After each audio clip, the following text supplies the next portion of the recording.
Narendra Modi ji has been the Prime Minister for 8 years and we've had an NDA government. Every single promise that the Bharatiya Janata Party has made has been broken.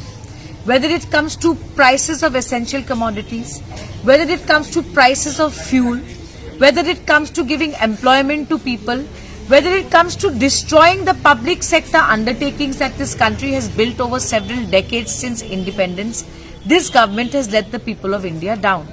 I can only describe Narendra Modi government as a jumlacracy. I ask the people of India to rethink whether this is the right party for the nation. Today, whether it's journalists, whether it's dissenters, whether it's people who want to speak against this government, no one is allowed to speak. And there's only a handful of people who stand to gain in the business world from this government.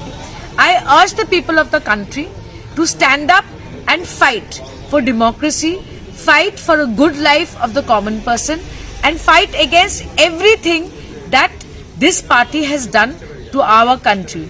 The Bharatiya Janata Party has systematically destroyed systems, destroyed democracy, and broken the backbone of our farmer, of our youth, of our women, and of the common man of this country.